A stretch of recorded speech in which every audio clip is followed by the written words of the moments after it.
बड़ा ही ओजस्वी उद्बोधन संतों का। क्यों नहीं होगा जब गाय की बात आती है, तो हमारे पूज्य संत हमेशा तैयार रहते हैं। तो एक बार आप सभी करतल ध्वनि से सभी संतों का अभिवादन करें, जोरदार करतल ध्वनि के साथ। आइए अब हम आमंत्रित करते हैं गोग्राम सेवा संघ के कार्यकारी प्रदेश अध्यक्ष परम आदरणीय परम सम्मान्य श्री सूरजमाल सिंह जी निमराणा साहब आए और अपना पावन उद्बोधन प्रेषित करें। आप निमराणा जी के लिए जोरदार तालियों से अभिनंदन करें इनका। बहुत बहुत धन्यवाद। जय हो। परम सम्मान्य मंच के श्री चरणों में नमन। विशेषकर हमारे प्रेरणा स्रोत, हमारे गोचर आंदोलन के पुरोधा माननीय देवी सिंह जी भाटी साहब के भी श्री चरणों में नमन। आप आज 80 की उम्र में भी हमारे साथ इस गर्मी में खड़े हैं और मुझे अफसोस है कि 2000 व्यक्ति छाया ढूंढते हुए कोने में खड़े हैं और जब उनसे कहा जाता है कि आप चल के एक बार पंडाल में बैठे हैं तो कहते हैं कि बैठ जाएंगे। आप आए हैं गाय के लिए और आप यहीं नहीं बैठ पाओगे तो आंदोलन कैसे कर पाओगे? यह बड़े अफसोस की बात है। मेरी आवाज जहां तक मेरे भाइयों के पास जा रही है तो मेरा आपसे निवेदन है, एक बार आके आप पंडाल में बैठे हैं। सरकारें सिर गिनती है, यदि गिनती में भी कमी रह गई तो ना गौशाला बचेगी ना आप बचेंगे। आज बीकानेर के 188 गांव और बीकानेर की पावनधरा, जहां पर बड़े सेठ साहूकार राजाओं ने 40,000 बीघा गोचर के लिए दान में दी पैसे देकर, उस दान में दी हुई जमीन को भी वर्तमान भाजपा सरकार ले लेना चाहती है, खाना चाहती है। और अफसोस की बात यह है कि सरकार ने रातों रात उस गोचर को खारिज कर दिया, जैसे उनके बाप दादाओं की गोचर होगी। मैं सरकार का मनसा पर शंका नहीं करूंगा। क्यों नहीं करूंगा? कि सरकार हमें अनुदान के रूप में जो हमें पैसे मिलते थे 20 और 40, वो 25-50 कर दिए। उसके लिए सरकार का धन्यवाद भी करूंगा और सरकार का मैं निवेदन भी करना चाहूंगा कि हो सकता है आपकी मनसा बहुत सुंदर रही हो गौशालाओं के लिए, गाय के लिए, परंतु आपके जो अधिकारी गण हैं वो डीप स्टेट के रूप में सरकार को खत्म करना चाहते हैं। इस बात का भी आपको भान होना चाहिए। वो नहीं चाहते कि राजस्थान की भाजपा सरकार स्थिर रूप से चले। आज पूरे राजस्थान में आप जहां जाओगे अराजकता का माहौल है। अधिकारी आपकी सुनते नहीं है। अगर हम हमारे विधायकों से अगर निवेदन करें कि विधायक जी हमारी ये काम करना है, तो वो कहते हैं हम क्या करें, अधिकारी बात नहीं मानते। मुख्यमंत्री जी भी अगर कहते हैं तो मुख्यमंत्री जी की बात नहीं मान जाती। बड़ी अफसोस की बात है। और आज की तारीख में भी हमारे पूर्व सरकार के मंत्रियों के कार्य एक फोन पर हो जाते हैं और हमारे विधायक बरसों तपस्या करते रहते, उनको कहते रहते 3 साल हो गए एक भी काम नहीं हो पाया हमारा। यह बड़ी अफसोस की बात है। तो सरकार को समझना चाहिए कि आपके अधिकारी आपके बस में नहीं है। यदि आपने अधिकारियों पर अंकुश नहीं रखा तो भविष्य में आपकी सरकार पंचायती चुनाव में, नगर पालिका के चुनाव में नहीं आएगी। आप ये मान के चलें। तुरंत प्रभाव से जो गोचर का अधिग्रहण आपने किया है, उस अधिग्रहण को वापस लेवे, हमारा पहली मांग तो यही है इस मंच से।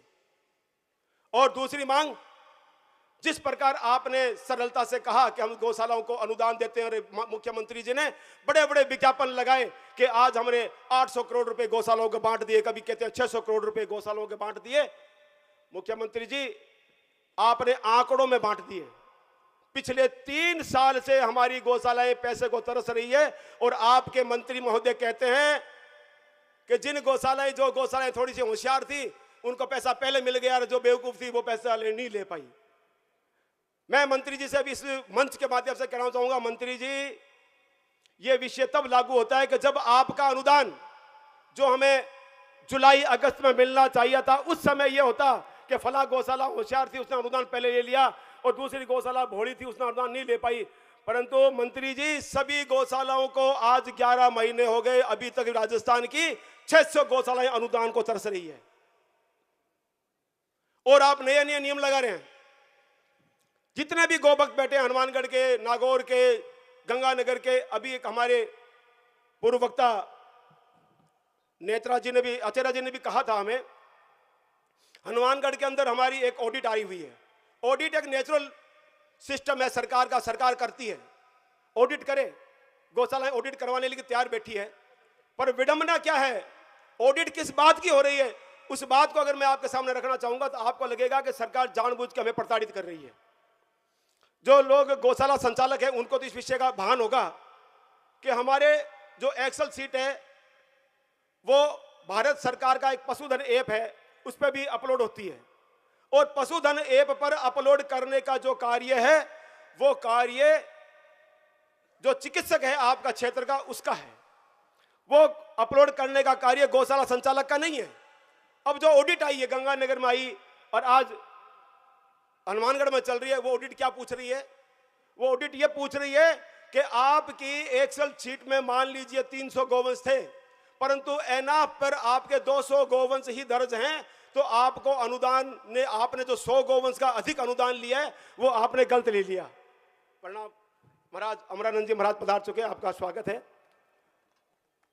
तो जो ये विषय हमारा, तो कितने दुख की बात है कि एनआफ पे टैग दर्ज करने का जो विषय था वो आपके डॉक्टर का था, वो गौशाला का नहीं था, फिर भी आप वो दोष गौशाला में निकाल रहे हैं। और जो 100 टैग एक्सेस वो बता रहे हैं ऑडिट वाले, वो कहते हैं कि ये 100 टैग का पैसा गौशाला ने अधिक ले लिया, उसकी रिकवरी की जाएगी। अब क्या उसमें गौशाला दोषी है? पर इस तरह के छोटे छोटे जो कहते हैं ना तंग करने की चीजें, वो सरकार में बैठे अधिकारी कर रहे हैं। और आप सबको अभी पता होगा, हम लोगों ने जब हमारा अनुदान जारी हुआ 1 अप्रैल को, तो उसमें एक शैतान अधिकारी हैं जयपुर में, उन्होंने एक नई परिपाटी शुरू कर दी कि आपको अनुदान हम साल में 2 बार देंगे, साल में 3 बार देंगे, 3-3 महीने का। तो सभी गौशालाओं से अपने वर्चुअल पूरे राजस्थान से बात की, तो सबने कहा कि अनुदान 2 महीने का मिलना चाहिए, और हमने गौसेवा 2 बार में मिलना चाहिए। तो हमने, हमारी एक बड़ी संस्था और है राजस्थान गौ सेवा समिति, उनके भी अधिकारियों से बात की, उन्होंने भी कहा कि हम सहमत हैं, अनुदान 2 बार में मिलना चाहिए। उसके लिए हमने प्रयास किया, पूरे राजस्थान से हजारों ज्ञापन सरकार को भेजे, और सरकार के अधिकारियों ने गौग्राम सेवा संघ को उस विषय को करने के लिए जयपुर बुलाया, और हमने 19 मांगे रखी, उसमें से हमारी 8 मांगों पर सहमति बनी, और वापस अनुदान 4 महीने और 5 महीने कर दिया गया। पर आपको यह पता होगा, जब अनुदान के आदेश जारी हुए तो उसमें स्पष्ट रूप से यह आदेश था कि 1 अप्रैल के गोवंश की गणना की जाएगी, और उसके बाद में जो गोवंश आता है उसकी गणना नहीं की जाएगी।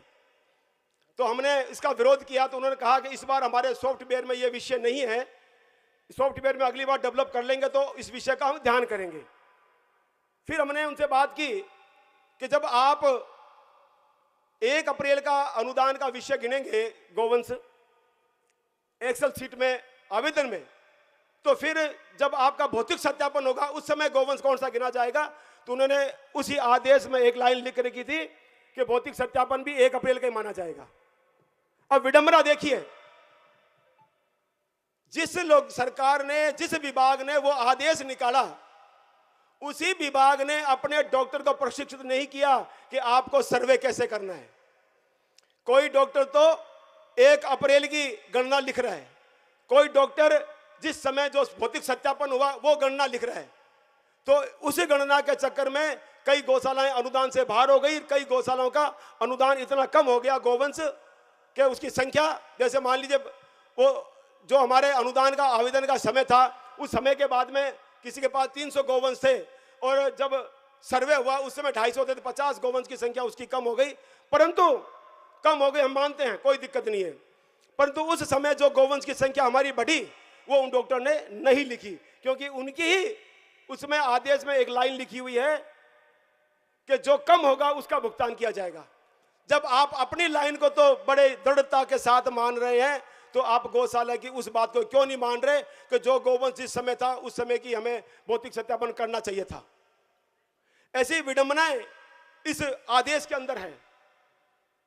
सरकार बार बार गौशालाओं को पीड़ित कर रही है। सरकार कहती है कि हम अनुदान देना चाहते हैं, परंतु ये अधिकारीगण नई नई चीजें डालकर गौशालाओं को पीड़ित करते हैं। ये एक हमारी बहुत बड़ी पीड़ा है। और आज जो हम इकट्ठे हुए हैं उसी पीड़ा को लेके हुए हैं कि हमारी आज के इस मंच से 4 मुख्य मांगे हैं, बाकी छोटी मांगे तो बहुत है हमारी, पर 4 मुख्य मांगे हैं। सरकार उस मांग को तुरंत माने, अन्यथा जनवरी के द्वितीय सप्ताह में जयपुर में एक बड़ा जलसा करेंगे और सरकार को वो बात माननी पड़ेगी। हमारी प्रथम मांग है गौशाला का अनुदान सरलता से मिले। दूसरी जो हमारी महत्वपूर्ण मांग है, गौशाला को जो अनुदान है वो समयबद्ध सीमा में गौशाला के अनुदान की प्रक्रिया पूर्ण हो। जैसे यदि हमें अप्रैल, मई और जून, जुलाई का अनुदान मिलता है तो उसका भुगतान हमारा अगस्त में हो जाए, और जो अनुदान हमें 1 नवंबर से 31 मार्च तक का मिलता है उसका भुगतान अप्रैल में हो जाए। कुछ ऐसी व्यवस्था सरकार करे, तभी तो हम उसका लाभ मिल पाएगा। तीसरी हमारी महत्वपूर्ण मांग है, जब गौवंश की संख्या के अनुसार आप हमें अनुदान देते हो तो फिर ये कागजी कार्रवाई क्यों बिल और बाउचर की आवश्यकता है, क्यों ऑडिट की आवश्यकता है? जब गिनती आप गौवंश की करते हो तो गौवंश की गिनती पर ही हमें अनुदान मिलना चाहिए। हमारी ये तीसरी मांग है।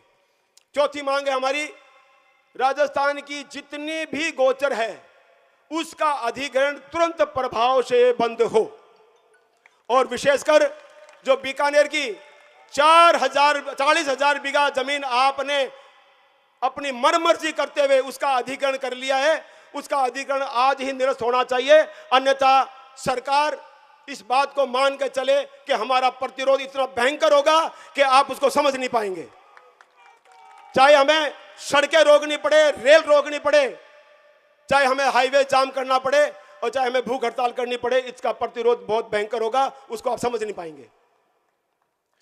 तो माननीय इस मंच के माध्यम से हमारे संरक्षक देवी सिंह जी साहब विराज रहे हैं। मैं पूज्य संतों के माध्यम से 2-3 चीजें आपको निवेदन करूंगा। क्योंकि आज जो पावन पर्व है, श्रद्धांजलि है उन गो भक्तों को जो 1966 के जो महा आंदोलन हुआ था संपूर्ण गो हत्या बंदी के लिए, उसी संदर्भ में मैं निवेदन करूंगा कि जिस प्रकार भाजपा सरकार ने 1975 की जो इमरजेंसी थी उसको संविधान हत्या दिवस के रूप में मात्र एक ऑर्डिनेंस लाकर घोषित कर दिया कि 25 जून संविधान हत्या दिवस। कोई कैबिनेट की बैठक नहीं हुई, कोई संसद में पास नहीं हुआ बिल, मात्र एक ऑर्डिनेंस लाए और आपने घोषित कर दिया। उसी प्रकार 2 चीजें हैं, हमारी भी मांग है आपसे। एक, 7 नवंबर 1966 को गो भक्त बलिदान दिवस मात्र ऑर्डिनेंस लाके आप घोषित कर सकते हो। दूसरा, भारत के अंदर भारत का संविधान के अनुच्छेद 48 में गाय की परिभाषा में उसको गाय बताया गया है, उसको लिखा गया है अंग्रेजी हिंदी दोनों में, काऊ, ऑक्स, बुल, और हिंदी में गाय, बछड़ा, बछड़ी, बैल। तो फिर यह मवेशी शब्द कहां से आया? जो आज पूरे संपूर्ण भारतवर्ष में जो गो हत्या हो रही है वो मवेशी की हो रही है, गाय की नहीं हो रही है। वो मवेशी श्रेणी में ही उसका मांस सप्लाई करते हैं, और मवेशी श्रेणी में ही जो बूचड़ खाने खुलते हैं लीगल रूप से, वो मवेशी श्रेणी में खुलते हैं। यदि भारत का संविधान गाय को गाय मानता है तो सरकारें या अधिकारी गण कौन होते हैं उसे मवेशी पशु कहने वाले? आप एक तरफ तो संविधान की बात करते हैं, दूसरी तरफ गाय को आप पशु श्रेणी में रखते हो। हमारा निवेदन है सरकार से, मात्र एक ऑर्डिनेंस लाना है, आपको कुछ नहीं करना। कैबिनेट की बैठक करें और एक प्रस्ताव लें कि आज के बाद में भारतीय देसी गोवंश की नस्ल की सभी गायों को गोवंश माना जाएगा, गाय, बैल, बछड़ा कहा जाएगा, ना कि मवेशी। पशु श्रेणी से बाहर हो जाएगी और वो कटना भी बंद हो जाएगी। ये दो मांगे हैं, मात्र ऑर्डिनेंस से पूरी हो सकती है, सरकार चाहे तो कर सकती है, क्योंकि गाय की सरकार है। और हम जो आज संत वृंद विराज रहे हैं हमारे बीच में, हम सब जहाज के वो पंछी हैं, समुद्र के मध्य जहाज है, घूमेगा फिरेगा उड़ेगा और उसी पे बैठेगा। हम आपको इस मंच के माध्यम से बहुत बुरा भी कहेंगे, पर रहेंगे आपके साथ ही, दूर नहीं जाएंगे, परंतु आपसे काम भी करवाएंगे, ये आपको मानना पड़ेगा। आज इस मंच के माध्यम से पूज्य संतों के आशीर्वाद से मैं निवेदन करूंगा, सरकार हमारी इन मांगों को अति शीघ्र स्वीकार करे, अन्यथा आंदोलन के लिए तैयार रहे। बोलो गौ माता की। धन्यवाद। बहुत बहुत धन्यवाद। आदरणीय सूरजमाल सिंह जी के लिए एक बार आप जोरदार तालियों से स्वागत और अभिनंदन करें। इनका हम सब कोटि कोटि आभार व्यक्त करते हैं कि आपने बहुत ही सुंदर उद्बोधन दिया और इस कार्यक्रम का जो